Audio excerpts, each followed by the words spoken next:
Tov, nous reprenons à la suite de notre étude de la semaine dernière. Nous sommes d'Af Mem Aleph Hamoud Aleph et nous reprenons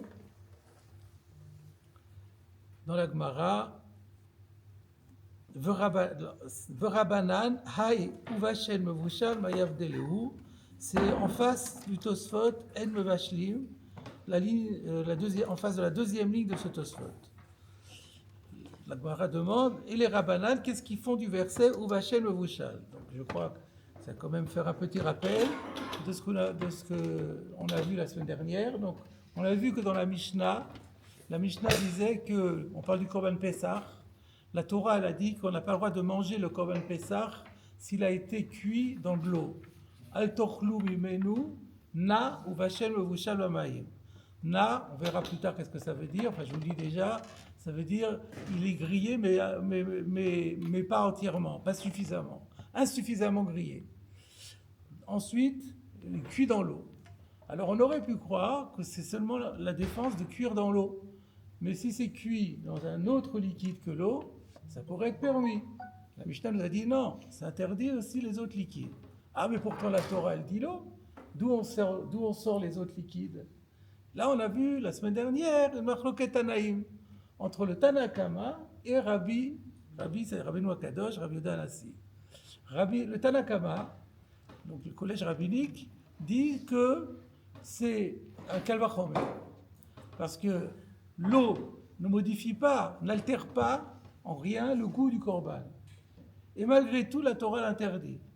Alors, c'est pas possible d'imaginer que quand un autre liquide qui, lui, va encore transformer le goût du Korban Pessah, que lui soit plus permis. Il a la même problématique que c'est de la cuisson. Donc, le fond du Issour, c'est de la cuisson. Donc, déjà, il y a une cuisson. Et en plus de ça, la cuisson, elle est avec un liquide qui agresse plus le Korban Pessah que si c'était de l'eau. Donc, c'est Kalvachomer. Donc, c'est de là que ça se déduit. Et là-dessus, Rabbi Akadosh, il dit non, c'est pas du Kalvachomer. Peut-être vous avez raison, je suis d'accord qu'il y a un Kalvachomer, mais il y a plus que ça. Il y a le verset. Parce que le verset, il a dit Uvashel mevushal b'mayim. Il y a un mot en trop. La Torah a dû dire Atochlu mimenu na ou mevushal b'mayim. Donc le mot bachel, il redouble, il y a un redoublement qui sert à rien. Pourquoi il est venu ce redoublement? Pour inclure les autres liquides. Alors maintenant, la Gemara, elle se retourne contre le Tanakama, c'est là qu'on est arrivé. Pourquoi il appelle Rabbanan? Parce que c'est Tanakama, c'est ce que j'ai dit, le Tanakama, c'est le collège rabbinique. On dit comme ça d'habitude? Oui. Des fois on dit Tanakama, des fois on dit Rabbanan, mais c'est pas choquant. Et donc, voilà, c'est la preuve qu'on peut dire Rabbanan. C'est pour ça que la lacha, elle est en général comme le Tanakama, parce que c'est Yachid Rabim, Alacha Kerabim. Pourquoi on n'a pas dit le nom du Tanakama alors qu'on dit le nom de l'autre? C'est parce qu'il n'y a pas qu'une personne, il y en a plein. Si on regarde la liste, ça fait beaucoup. Alors on ne met pas les noms. Donc, la question revient, donc je reviens à la Gemara. La Gemara dit, d'après le Tanakama, qui ne fait pas la dracha de Rabbi, donc le Uvashel Mevushal reste en trop, Mayav Deleu, qu'est-ce qu'ils vont en faire? C'est-à-dire le yitour, le mot en trop, qui a été utilisé par Rabbi pour sa dracha. Le Tanakama a dit non, on ne fait pas cette dracha. Mais alors il y a un mot en trop. Donc certainement qu'ils vont faire une dracha avec, mais une autre dracha. Question, quelle est l'autre dracha que le Tanakama va faire? C'est ça qu'on était resté la semaine dernière. On avait même posé la question pourquoi ne pas répondre que d'Ibra Torah que la Shon Bene Adam, que c'est normal, dans la Torah c'est une forme oratoire et ça n'oblige pas nécessairement à faire une dracha. On a répondu que ça c'est une marloquet Tanaïm, c'est une marloquet Beshita, marloquet Rabbi Ishmael et Rabbi Akiva. La lacha elle est comme Rabbi Akiva, qui dit que non, c'est pas comme ça. Et donc la Gemara elle se place après la lacha. Donc elle dit qu'est-ce qu'ils vont faire? Le Tanakama va certainement adopter le point de vue de Rabbi Akiva. On avait aussi Yerushalmi qui ne disait pas comme ça, mais bon, le Babli c'est ce qu'il pense. Et donc la Gemara demande pour le Tanakama qui va penser comme Rabbi Akiva que chaque fois qu'il y a redoublement, il faut rendre compte, faire une dracha sur le mot en trop. Quelle dracha ils vont faire? C'est là qu'on est, et on continue maintenant la Gemara. La Gemara répond Mi bayale. Alors là, c'est un petit peu étonnant, Mi bayale. Moi, j'aurais préféré qu'il y ait écrit Mi bayale ou, puisqu'on parle d'eux au pluriel. Bon, ça ne change pas grand-chose. Ils en ont besoin, il en a besoin de ce verset, de ce yitour, de ce mot en trop, le chedetania, pour l'enseignement suivant qui figure dans une braïta. C'est-à-dire qu'on va trouver un enseignement dans une braïta, on va se demander, mais de quel verset ça sort? Eh bien, ça sortira de ce verset-là. Alors maintenant, qu'est-ce qu'il y a écrit dans cette braïta? Bishelo v'acharkar tselao. Donc de quoi parle-t-on? On parle toujours du Korban Pessah. Korban Pessah dont on a dit que s'il a été cuit, on ne peut plus le manger. Il faut le manger grillé. Qu'est-ce qui se passe s'il y a eu les deux opérations? D'abord, on l'a cuit. Là, on n'avait pas le droit de le manger. Oui, mais après, on l'a grillé. Alors, ça rattrape ou ça rattrape pas? Bishelo b'achakar tselao. Ou l'inverse. Oshe tselao b'achakar bishelo. Ou alors, à l'inverse, il avait commencé bien, il avait bien commencé, il avait fait une sliya, c'était parfait, il aurait pu le manger tout de suite. Au lieu de ça, il le cuit. Alors, est-ce que ça... Qu'en est-il? Chayav. Dans les deux cas, il est chayav. Chayav de quoi? Chayav, c'est-à-dire passible. Passible de quoi? Rashi. Regardez Rashi. Chayav malkout. Al achilato. Il sera sanctionné de la peine de la flagellation sur le fait de l'avoir mangé. Sous-entendu, pourquoi malkout? Vous savez qu'il y a malkout pour lorsqu'il y a un lave. Parce que la Torah, c'était dans la paracha la semaine dernière, Lotarsom shor bedisho, et juste après, Vayam binakot aracha. On déduit de là que quand il y a un lave, il y a malkout. Pour tout lave qui ressemble à Lotarsom. Donc, c'est-à-dire, par exemple, on dit lave chez une bomacé, lokima lave, parce que quand une transgression passive, c'est pas comme l'otarsom où on est actif, on muselle l'animal. C'est juste pour une illustration. Donc, par ces mots, Rashi nous sous-entend que il nous rappelle que cette défense de manger, c'est un lave, puisque la Torah dit Al tochlu mimenu na uvashen mevushal. Donc, c'est un lave. Celui qui transgresse un lave, il y a malkout. Donc, ça veut dire que cette braïta vient nous dire que dans les deux cas, on transgresse le lave de mevushal, bien qu'il ait été grillé ou en premier ou en second. Et sous-entendu, c'est de ce verset qu'on le déduit. Alors la Gemara, ça c'est la fin de la braïta, mais la Gemara, elle ne comprend pas. Donc elle continue, elle dit Bishlama, Bishlo v'acharkar tzlao chayav. Je comprends bien le cas où il a d'abord cuit à l'eau ou au liquide, et ensuite il l'a grillé. Ça c'est normal qu'on dise qu'il soit chayav. Pourquoi? De Abishlé, parce qu'il a fait un bichoul, donc il est mevushal. Alors on pourrait dire oui, alors mais il a grillé aussi. Alors il y a un sous-entendu dans la question, c'est que de la même façon qu'on dit en bichoul achar bichoul, la Gemara elle pense que en sliya achar bichoul. Une fois que c'est cuit, c'est cuit. Et donc ça ne va plus s'appeler grillé après. Donc ça peut plus. Quand on parle de griller, ça veut dire on prend quelque chose de cru et on le grille. Mais si c'est cuit, alors après, on ne tient plus compte du deuxième mode de cuisson qui a été utilisé. Donc la Gemara, elle comprend ça. Elle dit c'est logique, et sous-entendu, on n'a peut-être même pas besoin de verset pour ça, parce que c'est pas shoot. Donc bishlama, bishlo v'chakar tzlao, chayav, da bishle, il a cuit. Et la tzlao, v'chakar bishlo. Mais dans le cas inverse, où il a commencé par le griller sur le feu, et ensuite il l'a cuit, hatzli eshu, mais ça a été grillé au feu. Alors, apparemment, on peut dire, oui, mais ça a été cuit après. Mais quelle est la logique de la question? C'est la même question. En bishul achar bishul. Quand il y a deux modes de cuisson successifs, on ne tient compte que du premier. C'est le premier qui a transformé la chose crue en chose comestible. La deuxième chose, elle ne rajoute rien. Donc là, c'est pas normal qu'on dise que le bichoul qui suit le tzli il ait un statut de bichoul et qu'il rende la viande interdite et que le consommateur le rende passif de malcoute. Il perd son goût. Alors, donc la Gemara demande Amaï, comment se fait-il? Alors apparemment, je ne comprends pas la question. Ben, c'est pour ça qu'on a dit qu'il faut un pasouk. C'est le pasouk. C'est quoi la question? Alors, mais seulement je suppose que donc je pose ma question d'abord. Je dis, mais c'est quoi la question? On n'a qu'à répondre. C'est vrai que d'après la logique, on aurait dit en tzliach, en bishul achartzli. Et c'est pour ça que le verset est venu me dire que quand même. C'est un principe général. Ça. Ah voilà, c'est que c'est un principe général qui a des. On a dit que la semaine dernière que bichoul c'était un générique. Ouais. Générique, donc même le tzli ça rentre dans bichoul.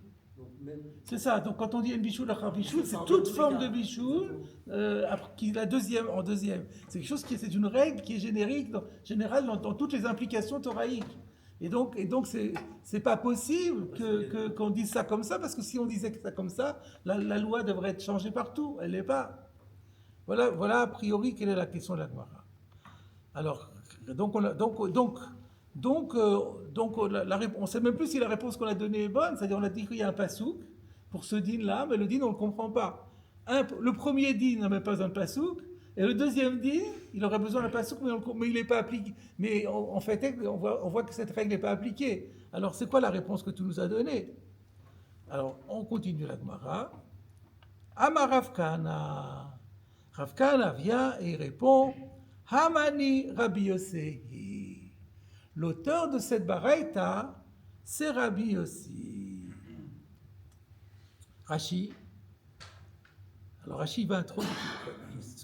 Après il y a de Tania, c'est-à-dire on va découvrir ce que dit Rabbi Yossi, mais Rashi nous met déjà dans la direction et il nous dit Rabbi Yossi d'Amar Bishul Acharafia Bishul Hu.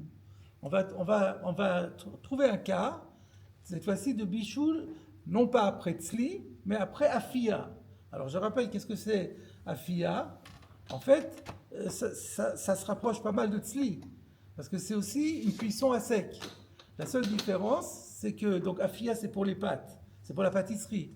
Et c'est donc quelque chose qui est cuit à sec, mais sur le four, dans un four ou sur une poêle. Donc c'est pas comme le gris qui est carrément barbecue, qui est carrément la broche qui est sur le feu. Mais c'est donc une troisième forme de bichoul. On a dit que bichoul englobait tout. Donc si on dit en bichoul achar bichoul, on devrait dire aussi en bichoul achar afia. Et on va voir que Rabbi Yossé, lui, il pense qu'il y a bichoul achar afia. Donc s'il pense qu'il y a bichoul achar afia, il peut aussi penser qu'il y a bichoul achar tzli. Alors il faut démontrer qu'il pense cela. Alors on y va. De Tania. Voilà, il y a une braïta qui enseigne Yotsein berakik asharoui ou bemevushal shelom nimoach divrei Rabbi Meir. Donc il y a une marloquette, déjà on comprend. Premier avis, Rabbi Meir. De quoi il parle? Yotsin, on peut s'acquitter. S'acquitter de quoi? Alors on regarde dans Rashi. Yotsin yedechovat matzah. Ah, on était dans Korban Pessar, là on revient à la matzah. Yotzin, on parle de Pessah toujours. Yotzin de Chovat Matzah. On peut s'acquitter de l'obligation de manger de la matzah le premier soir de Pessah. Berakik avec une galette. À charoui qui a été trempé. Betavshil dans un plat cuit. Le acharafiato après qu'il ait été cuit, que la pâte ait été cuite et que la galette ait été fabriquée. Vafalpi, shemit masmes, et bien que par le fait qu'on le trempe, quand on dit dans un tafshil, ça veut dire dans de la sauce en fait, dans quelque chose, dans une sorte de quelque chose qui est liquide. Donc lorsqu'on va mettre la matzah, on va la mettre dans ce liquide, puisque en fait, si on regarde, revient à la Gemara, qu'est-ce qu'elle dit la Gemara? La Braïta, Yotzin Berakik Asharoui. Donc on parle de tremper. Donc tremper, c'est dans un liquide. Donc Rashi a dit Tafshil, je ne sais pas pourquoi il a dit Tafshil, il aurait pu dire Bemashke, je ne sais pas pourquoi il a dit Tafshil. Enfin, c'est ça que ça veut dire. Donc ça a été trempé dans un liquide cuit après la première cuisson du pain, de la galette. Et c'est quoi le chidouche? Vafalpish et mitmasmes. Bien que il fonde, il se liquéfie. La galette, quand vous la mettez dans un liquide, elle commence à se liquéfier. Elle devient tendre, à s'attendrir. L'echemou, mais quand même, ça conserve le statut de pain, kolzeman chez Ukayam, tant que la forme de la galette reste encore, elle persiste, chez l'onimoach legamre, c'est-à-dire ça ne s'est pas complètement dissous. Et il en va de même si ça a été cuit. Ça, c'est pour la deuxième partie. Donc maintenant que Rachid nous a expliqué, on va pouvoir revenir à la Braïta. Yotzin, on peut s'acquitter, Berakik, avec une galette, à charouille qui a été trempée. Je reviendrai une fois qu'on aura fini ce passage, je reviendrai sur cette histoire de galette trempée, parce qu'on peut se poser la question, mais pourquoi on va tremper une galette? Bon, on peut dire, bon, c'est un cas limite, une galette a été trempée, elle est tombée, mais on verra que non. On verra que parfois, il y a des gens qui n'arrivent pas à manger. Pardon? Les gens édentés, par exemple, des personnes âgées, à l'époque, on n'avait pas d'implant et ce genre de choses. Et donc, les gens avec que des gencives, c'était très dur de manger de la matzah. Et donc, ils peuvent pas. Il y avait une question à l'achik, comment on fait pour s'acquitter de la mitzvah? Alors, si on la trempe, ça devient beaucoup plus facile à manger. C'est de ça, ça sera ça qu'on verra l'application pratique. Donc, c'est pas juste théorique, ça que tu disais. Mais ça, on reviendra après. Donc, on peut s'acquitter d'une matzah trempée, ou bemevouchal, et aussi d'une matzah qui, après avoir été à fouilla, elle a été cuite. Et donc, ça prouve que la cuisson n'enlève pas le statut de hafouille. Parce que si elle le supprimait, ce ne sera plus du lechem. On appellerait plus ça du pain. Chez l'onimoar, mais à condition que ce ne soit pas dissous, comme Rashi a dit. Parce que ça, c'est une Gemara dans Brachot et tout, que si on a du pain qui est complètement dissous, elle perd toute son aspect de pain, là, ça perd le goût. Ça perd le nom de pain. Mais même si ça s'est beaucoup attendri, tant que ça ne s'est pas dissous, les gamerés, eh ben on peut s'acquitter avec, v'chen le mevouchal, et il en va de même pour le mevouchal. Donc ça prouve que en bishul acharafia, d'après Rabbi Meir. Livré Rabbi Meir. Rabbi Yossé Omer, alors que Rabbi Yossé dit, Yotzin berakik hacharoui, je suis d'accord avec Rabbi Meir sur la première partie, c'est vrai. On peut s'acquitter de la galette qui a été trempée, avalobi meushal, mais pas si elle est cuite, afalpi shelonimoach, et même si elle n'est pas dissoute. Pourquoi? Parce que yesh bishul acharafia. Voilà la position de Rav Kahana. Alors Rashi, un instant, avalobi meushal dans Rashi, pourquoi pas meushal? De lav lechem karinan be. Parce qu'à ce moment-là, une fois que c'est cuit, ça perce, on ne l'appelle plus le pain. Et vous savez que la matzah doit s'appeler lechem oni. Donc si elle perd son nom de lechem, c'est fini. Et bien que cette pâte, elle avait été cuite au four, étant donné qu'après il l'a cuit, bitelo mitorat lechem, ça lui a fait perdre son statut de pain. Donc, alors, c'est quoi la réponse de Rav Kahana? Ben oui, d'après, tu m'as posé la question, mais c'est pas possible de dire que une fois que ça a été grillé, quand on fait la cuisson après, ça modifie et ça rend le Korban Pessah interdit à la consommation, puisque c'était grillé, après une bichou l'achartzi, d'ici, d'après Rabbi Yossé qui dit yesh bichou l'acharafia, il y aura aussi bichou l'achartzi. Ça n'a rien à voir, ça c'est spécifique au pain. Non, l'idée est la même. L'idée est la même, c'est qu'on voit que la bichoule a un effet. On tient compte de l'effet du bichoule. Ça s'appelle. Pourquoi c'est plus du pain? Parce que c'est plus afia. Parce qu'un lechem mevouchal, c'est pas du lechem. Donc ça prouve que le bichoule casse le statut précédent. Et donc dans ce cas-là, il va casser aussi le statut de Non, Tzaloui. mais parce qu'après Rachid, on dit on appelle pain que quelque chose qui est cuit au four. Voilà. Mais la viande, elle s'appelle toujours viande. Non, mais il faut pas que. On n'a jamais C'est vu pas la de- question de Néfé. Il faut que ce soit Néfé. Et dans le Pessah, il faut qu'il soit Tsaloui. Et donc là, de la même façon que le Lechem, il faut qu'il soit Néfé. Et là, il a été Néfé. Mais comme il y a eu un bichoul après, on ne tient plus compte, on oublie la FIA et on dit qu'il n'y a pas eu d'afia ici. Et bien alors c'est pareil pour le tzli. On avait un tzli, on fait un bichoul, le bichoul il fait disparaître le tzli. C'est exactement la même chose, c'est superposé. Maintenant la question est de savoir, mais alors qu'est-ce qu'on fait du pasouk? Le pain il disparaît là, dans le bichou. Non, c'est marqué même pas. Non, afilou lonimoach, la Gemara elle dit. Il est possible de le cuire apparemment sans qu'il disparaisse complètement. Certainement, il va se modifier, mais sans qu'il soit dissous complètement, il reste encore, on voit encore elle va être gondolée, mais elle est toujours là. Alors le problème est de savoir, mais qu'est-ce qu'on fait du pasouk du coup? Alors c'est la question de Tosfot. Donc je vous propose, la Gemara n'est pas terminée, mais je vous propose déjà d'étudier le Tosfot. Amar Rav Kahana, Hamani Rabbi Yosei.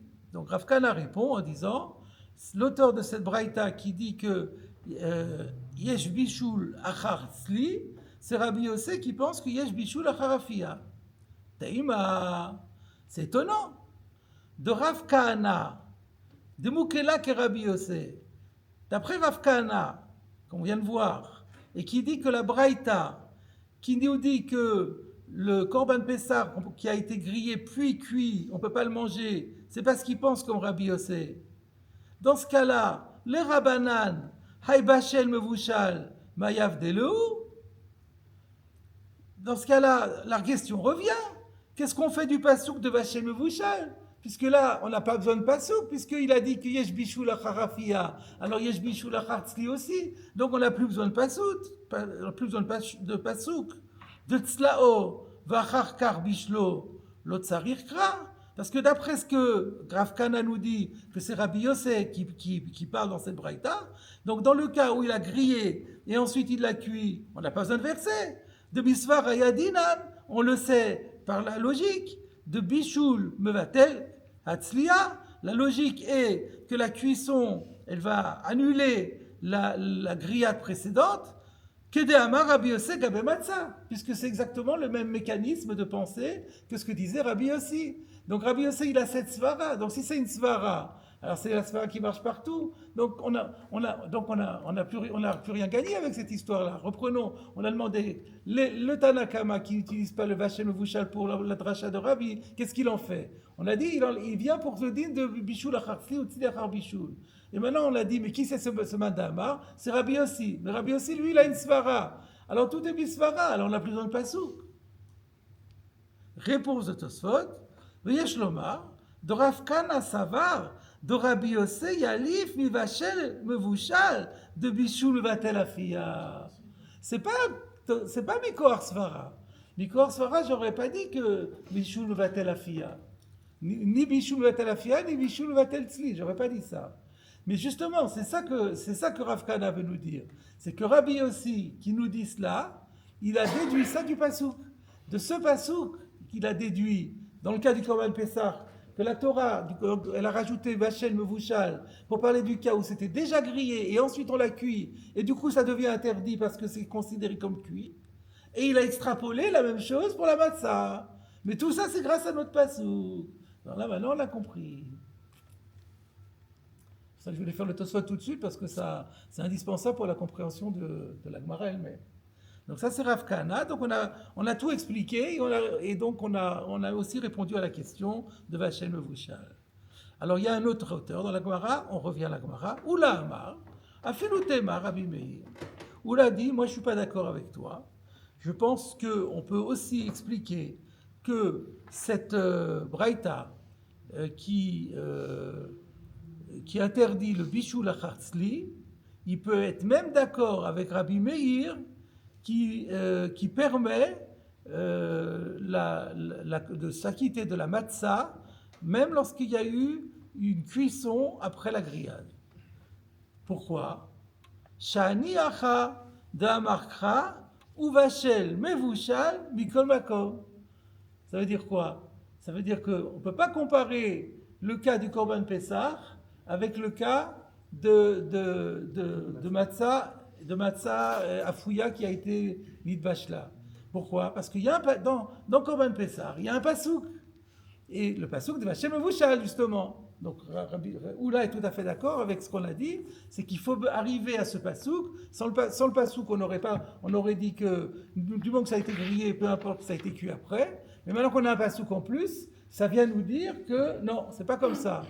Mais ça, c'est pour Rabbi Meir, c'est pas parce que ça a été dit dans Korban Pessah qu'on peut étendre ça à toute la Torah Kula. C'est une Xerat HaKatuv dans Pessah. Mais dans Matzah, il n'y a pas de Xerat HaKatuv. Donc dans Matzah, on revient à la Svara. Donc en bishul achar bishul, en bishul achar afia. Et donc c'est ça. Donc la marloquette sera là. En fait, d'après Oula, la marloquette entre Rabbi Meir et Rabbi Yossé, c'est tout le monde est d'accord qu'on fait la dracha. Pas selon Rav Kana, il n'y a que Rabbi Yossé qui fait la dracha. Et pas Rabbi Meir. Mais selon Oula, tout le monde fait la dracha. La marloquette, c'est est-ce qu'on extrapole de Korban Pessah à Matzah ou pas? Alors maintenant, j'ai un petit problème avec Rashi. Regardez Rashi. Shani Acha. Alors, il n'a pas la même girsa que nous déjà. Nous, on a Shani Acha d'Amarkra ou Vachem Mevushal Mikol Makor. D'accord? Lui, il a Shani Acha de Raviekra. Ici, c'est différent parce qu'il y a un pasouk qu'il a inclus dans l'interdit. Alors, Rashi explique c'est quoi l'inclusion de l'interdit? Ou Vachel Mevushal. C'est le pasouk de Vachel Mevushal, justement. De Avelé le Mirtav ou Mevushal. La Torah aurait simplement pu écrire Al Tochlu Mimenuna ou Mevushal. Ou Xerat HaKatuv ou Bepesach. Et ce n'est que, voilà, Rashi nous dit clairement ce qu'on avait compris. Et en fait, il faut comprendre ça comme une Xerat HaKatuv spécifique à Pessah, mais on ne peut pas extrapoler. Donc en fait, j'ai dit que j'avais une difficulté sur Rashi. Non, je n'ai pas de difficulté sur Rashi, parce que Rashi, comme il n'avait pas notre girsa à nous, il était obligé de s'expliciter un peu plus. Donc Raviekra, à quoi on fait allusion? Vachem Mevushal, ce n'était pas encore assez clair. Donc là, il reprend l'idée que Avelé le Mirtav ou Mevushal, donc le mot Vachel est en trop. Et donc c'est comme ça qu'on fait la dracha. Et après il rajoute, et c'est ça le fond de la réponse de Oula, c'était du Xerat HaKatuv à Pessah qui ne donne pas lieu à une extrapolation. Voilà, on a terminé ce petit module-là, et donc on a répondu à la question de Vachel Mevushal, et donc Vachel Mevushal, d'après le Tanakama, viendra pour nous dire qu'un Korban Pessah qui a été grillé, et ensuite cuit, eh ben, il devient interdit à la consommation, et celui qui en mangerait sera passible de la peine de Malkout. Rabbi, Qu'est-ce qu'il dira de ce cas-là? alors Rabbi qui n'a pas cette dracha, alors on ne sait pas ce qu'il pensera. Pardon? On dit Veidar. Non, parce qu'il ne s'est pas exprimé. On ne va pas savoir. Veidar, c'est quand il s'est exprimé et qu'on ne comprend pas son argument. Mais là, il ne s'est pas exprimé, donc on ne sait pas ce qu'il dira. Soit il dira bah, j'ai pas de dracha, donc le dîme va changer. Soit il dira moi je le sais Mikor Tzvara. Toutes les possibilités existent. D'accord, ça va, c'est clair? Alors, on a deux Tosfot déjà.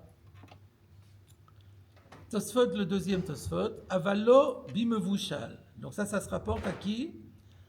À Rabbi Yossi. Rabbi Meir disait on peut s'acquitter de la matzah qui avait été cuite et ensuite, d'abord cuite au four et ensuite cuite à l'eau.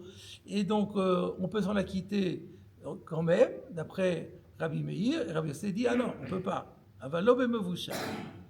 Alors, pourquoi pas mevushal? Rashi a expliqué, de Bishul, va-t-elle mitorat lechem, que le fait d'avoir cuit à l'eau, ça lui fait perdre son statut de pain, comme on l'a vu dans Rashi. Alors, Tosfot rajoute un détail où le Perusho maïre bebrilato raka. D'après l'explication de Rashi, il faut dire qu'on parle ici d'une pâte fine. De brilato ava, l'onafik mitorat lechem.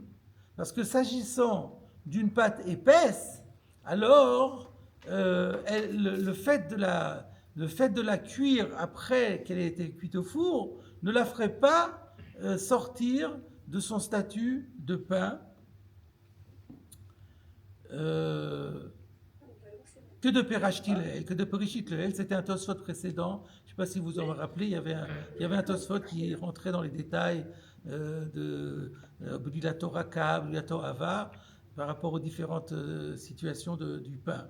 Le Maharsha rajoute que quand on dit que quand c'est Budilato Ava, il conserve son statut de pain même après le bichoul, à condition qu'il y ait Turita de Nahama. C'est-à-dire qu'il faut que ça conserve quand même un aspect de pain, ce qui est le cas ici, puisqu'on a dit Afalpi Sheno Nimoar. Il ne faut pas qu'il soit Nimoar. D'accord. Donc tout ça, donc Tosfot ne fait qu'expliciter Rashi en disant ce que dit Rashi, c'est possible, mais il faut simplement préciser, ça restreint. Il faut dire qu'on parle en cas d'un bliato raka, donc j'aurais dit des galettes ashkenazes et pas des galettes séfarades. Parce que les galettes ashkenazes sont fines, les galettes séfarades sont plus épaisses. Peut-être c'est ça l'afkamina.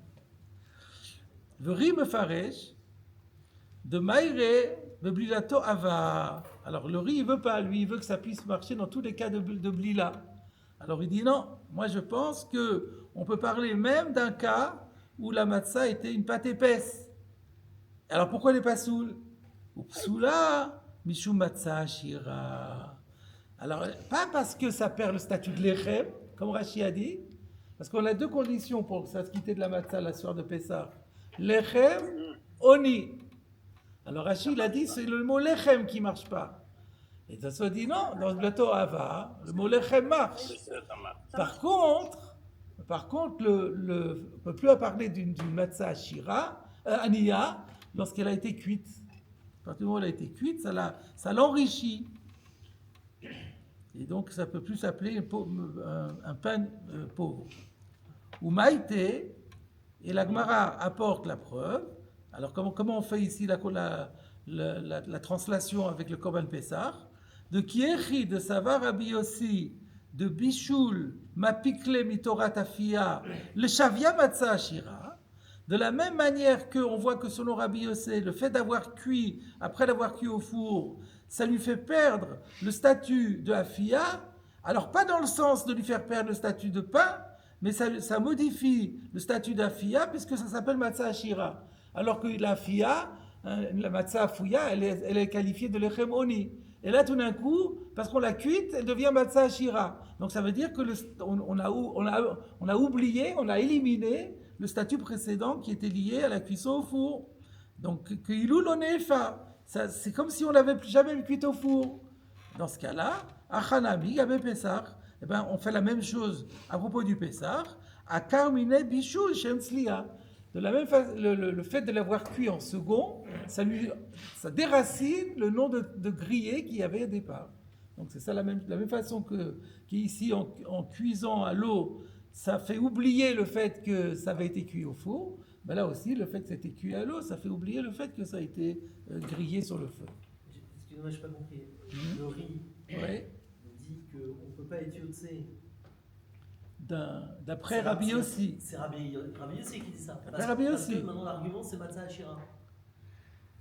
Mais Matzah Ashira, tout le monde est d'accord qu'on ne peut pas être yotzé. Non. Oui, mais qui dit que c'est pas soul parce que c'est pas Matzah Ashira? Parce que c'est Matzah Ashira, c'est Rabbi Yossi. Rabbi Meir, il permet. Donc il considère que c'est pas Matzah Ashira. C'est ça le débat entre eux. Rabbi Meir, il pense que En Bishul Acharafia. Donc ça reste à fouille. Si c'est à fouille, ça s'appelle l'echemoni. Un pain à fouille, il est l'echemoni. Un pain mevouchal, il est l'echem matzah ashira.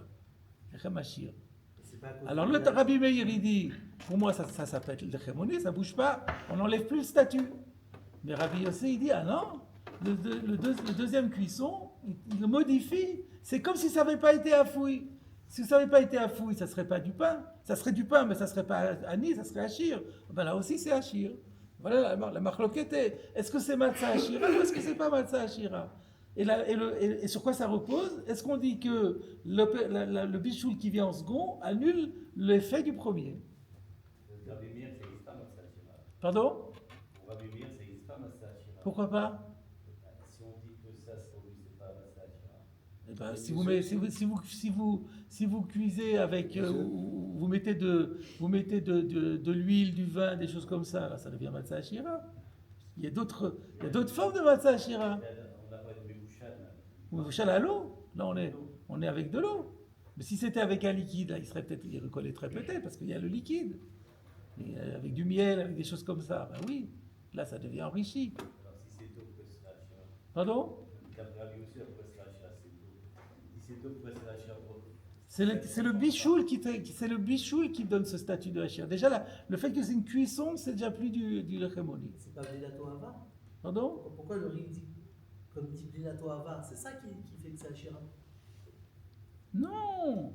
Ce plateau ava fait que ça reste du lechem. Ouais. Voilà, c'est tout. Ah. C'est tout, parce que c'est pour ça qu'il dit, moi ça m'ennuie de restreindre la marloquette à une briato raka.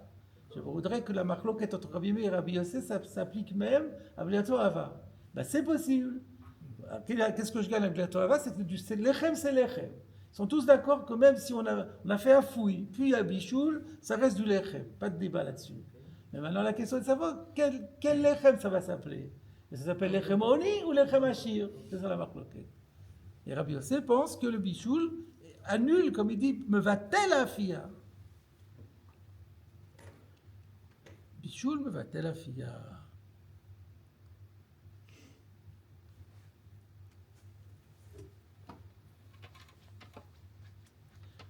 Voilà, donc ça paraît très bien.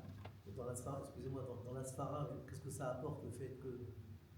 Pas dans la Sfara, excusez-moi, dans la Metsiout. Parce que tout ce qu'on avait étudié avant, Matzah Ashira, il faut qu'il y ait une plus-value. Parce que comme vous avez dit, on rajoute des trucs dedans. Ça la transforme, elle est grasse, elle est riche. Mais là, qu'est-ce que ça fait? Elle est à l'eau, elle est. Mais c'est cuit, c'est plus Mais sophistiqué. fait à l'eau, C'est non, plus non, non, sophistiqué. C'est plus sophistiqué. Le goût est le même, tout est pareil. Mais non, le goût est pas du tout le même. C'est pas du tout la même. C'est pas du tout la même texture. Ça n'a rien à voir. C'est une autre technique de cuisson.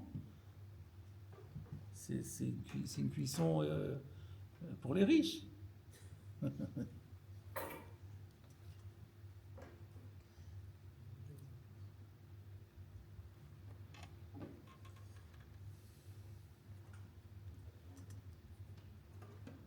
Ah oui, j'avais oublié ça.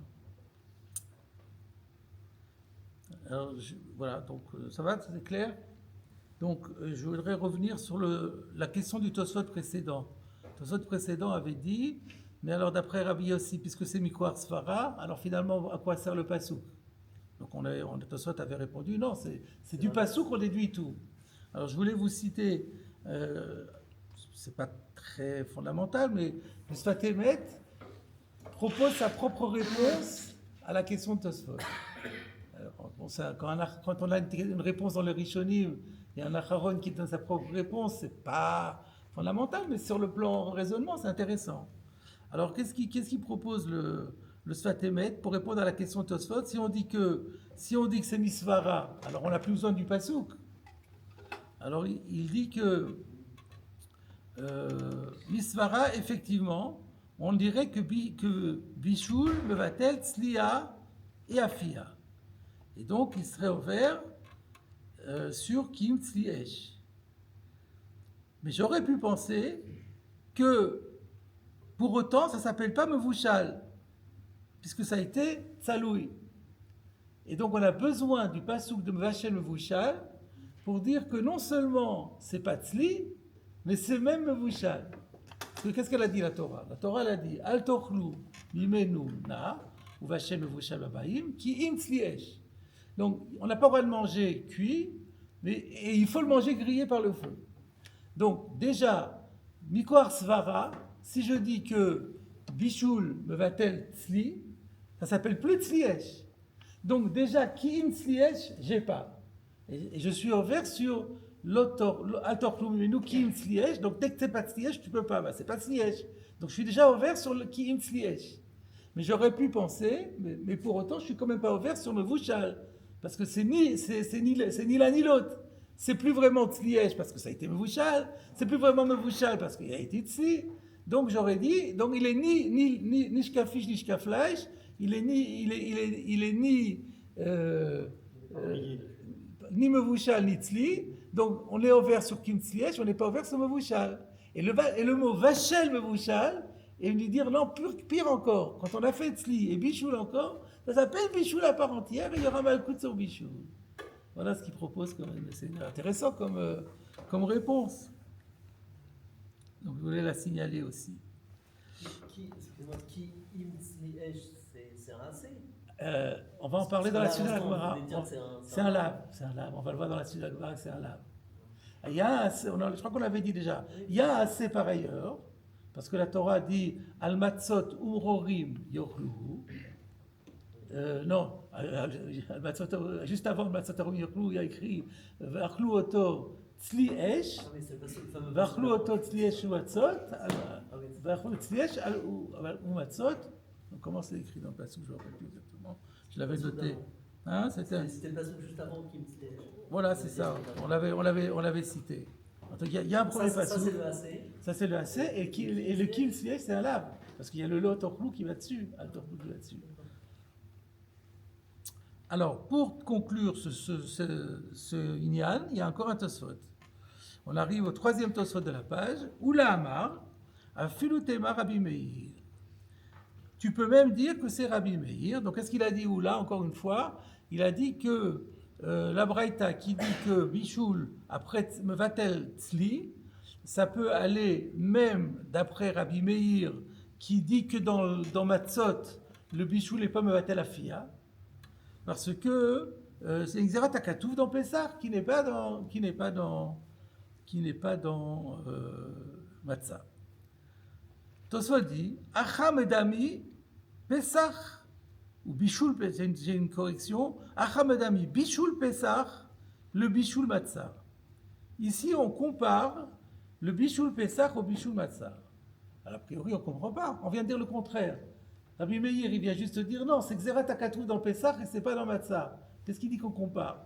Alors, le Maharam Lublin explique, l'intention de Tosfot, c'est de dire, d'après Rabbi Yossi, pas d'après Rabbi Meir, bien sûr, mais Rabbi Yossi, qu'est-ce qu'il fait? Le verset était dans Pessah, il a extrapolé dans Matzah. Donc il a comparé à Hamedami, Pessah, Bichoul Pessah, le Bichoul Matzah. Parce que la Torah dit que dans Bichoul Pessah, ça s'appelle Bichoul, et bien il va dire dans Matzah aussi, ça s'appelle Bichoul, donc c'est plus du Lechem. Vainu de l'Okomaskana de Ketsan Mevachim. Alors cette explication de Oula est contraire à la maskana, la conclusion de la Gemara dans Brachot, d'Aflametret Amoudbet, Perek Ketsan Mevachin, le 6e Perek de Brachot. Donc ça veut dire, sous-entendu peut-être, la halakha n'est pas comme Oula. Elle peut pas être comme Oula, puisque on a cette théorie, cette thèse de Oula, elle a été réfutée dans Brachot. Comment cela? Alors on va donc au Rashi Tosfot nous apporte une petite Gemara de Brachot.